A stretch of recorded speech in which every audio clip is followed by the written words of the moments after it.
Kisah trio petani dan burung pemanggil hujan karya Elviana Diah Rosmita. Alkisah dahulu kala hiduplah 3 orang petani bernama Mamang, Rochil, dan Simo. Mereka merupakan sahabat sejak kecil yang tinggal di bawah kaki bukit berbatasan dengan Gunung Awu. Tidak heran jika suasana di sana sangat sejuk dan rindang. Suatu hari mereka pergi bersama-sama untuk menggarap sawah yang tidak jauh dari tempat tinggalnya. Tetapi alangkah terkejutnya mereka ketika mendapati sawah yang akan digarap justru kering kerontang. Ketiganya memutuskan untuk berteduh di gubuk kecil melepas penat lantaran cuaca yang panas. "Ah, panas sekali hari ini," ujar Pak Mamang. "Ia sudah beberapa bulan tidak turun hujan. Lihat tanah kita, kering kerontang," tandas Pak Simo. "Kalau begini bisa-bisa kita gagal panen," ujar Pak Mamang yang tengah frustasi. "Betul itu," kata Pak Rochil. "Kita pulang sajalah, malas sekali aku kerja di sawah kalau panas begini. Bisa-bisa kulitku gosong," ujar Pak Mamang sambil bersiap untuk pulang. "Halah, seperti tidak biasa saja kau, Mang," kata Pak Simo. "Bomat," tandas Pak Mamang. "Apaan tuh tomat?" tanya Pak Rochil polos. "Bodoh amat, hahaha," jawab Pak Mamang sambil berlari meninggalkan kedua sahabatnya di gubuk kecil tengah pematang sawah. "Wow, dasar kurang ajar," ujar Pak Rochil dan Pak Simo bersamaan. Akhirnya ketiga petani itu bergegas pulang ke rumah masing-masing. Mereka memikirkan solusi untuk mengatasi kemarau berkepanjangan yang melanda desanya. Namun tetap saja nihil. "Pusing sekali aku, Bu," ujar Pak Mamang putus asa. "Kalau pusing ya minum obat toh, Pak. Pusing koar-koar dengan Ibu." "Obat sudah tidak efek, Bu. Pusingnya akan hilang kalau ada uang jatuh dari langit," kata Pak Mamang sambil berhalusinasi di kursi goyang. "Eyalah, sudah tua kok menghayal mulu. Uang itu didapat dari kerja, Pak, bukan jatuh dari langit," tandas istri.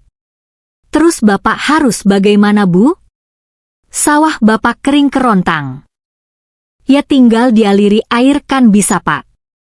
Lagi pula sawah Bapak juga dekat sungai. Memang apa susahnya? Masalahnya sekarang ini musim kemarau, Bu. Sungai dan sumur-sumur pada kering," ujar Pak Mamang jengkel lantaran sikap istri yang tidak mengerti pembahasannya. "Oh alah, kenapa tidak bilang dari tadi? Bagaimana mau bilang kalau sedari tadi diterjang mulu seperti kereta?" Istri pun tertawa. Malah tertawa lagi, ujar Pak Mamang yang makin jengkel. "Ya bagaimana Ibu tidak tertawa kalau Bapak lawak seperti itu? Aduh, jadi tambah pusing. Ini Pak kopinya agar tidak pusing," kata istri sambil menyodorkan kopi pada Bapak.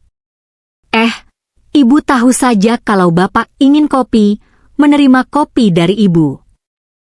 "Bapak mah selalu begitu," kata istri tersipu malu. Ini kenikmatan yang tidak bisa Bapak tolak, hahaha. "Sudah Pak, nanti tersedak." Uhuk. "Tuh, kan baru saja Ibu diam. Kalau minum tuh tidak usah sambil ngobrol, Pak. Jadi tersedak kan?" Iya Nyonya." Keesokan paginya Pak Mamang pergi ke sawah seperti biasanya. Tanah yang semula terlihat lembek kini pecah-pecah seperti kukis matang dari oven. Tanaman padi pun sudah seperti lidi karena mati kekurangan air. "Aduh, bagaimana ini? Kalau tanahnya seperti ini tentu saja tidak bisa untuk menanam jagung," kata Pak Mamang pada kedua sahabatnya. "Woya, jelas tidak bisa toh, Mang. Memangnya jagung itu kaktus bisa tumbuh tanpa air?" tanya Pak Rochil yang mulai membuat lelucon. "Terus bagaimana dong?" tanya Pak Mamang. "Entahlah, Mang, aku juga pusing sekarang," jawab Pak Simo. "Apalagi aku.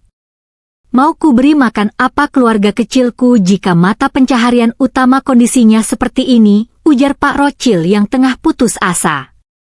Tiba-tiba di tengah perbincangan mereka terdengar suara burung aneh hingga membuat suasana yang semula riang menjadi hening dan menyeramkan. Bet bet bet bet. Mang, namaku Rocil bukan bet bet, ujar Pak Rocil yang tidak terima setelah mendengar suara burung bubut.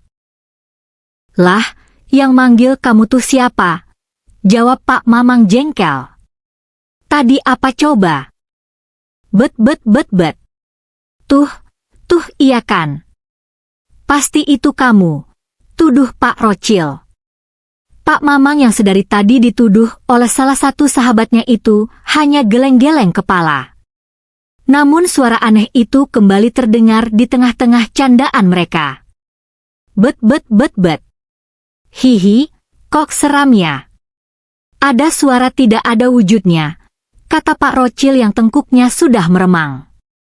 Iya, jawab Pak Simo. Biasanya suara burung bagus-bagus, tapi yang ini kok terdengar aneh ya, kata Pak Rocil penasaran.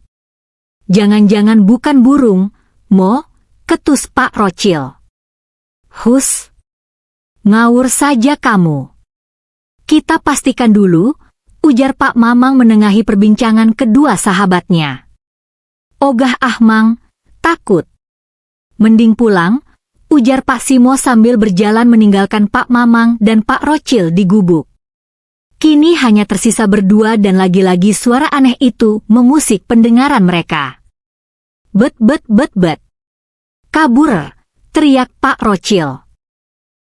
Cil, tunggu Cil. Aku jangan ditinggal sendirian.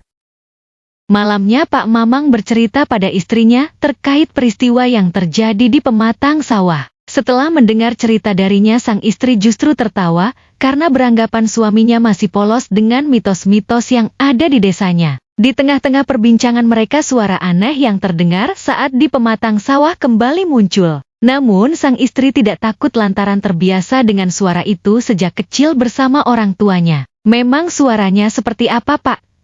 Tanya istri dengan menahan geli. But. Nah seperti itu Bu suaranya. Hihi, seram sekali ya Bu desa kita sekarang, ujar Pak Mamang. Istri tertawa. Lah kok malah tertawa sih? Bu, memangnya ibu tidak takut? Tanya Pak Mamang dengan heran. Kenapa harus takut, Pak? Itu namanya burung bubut, jawab istri. Burung apa itu? Tanya Pak Mamang polos. Kata orang tua zaman dulu, kalau mendengar suara burung bubut pertanda hujan akan datang. Mitos ah Bu, ujar Pak Mamang tidak percaya dengan perkataan istrinya. Iya itu memang benar Pak, tapi mitos itu dipercaya sampai sekarang. Masa sih? Kalau tidak percaya ya sudah, ujar istri kesal. Percaya.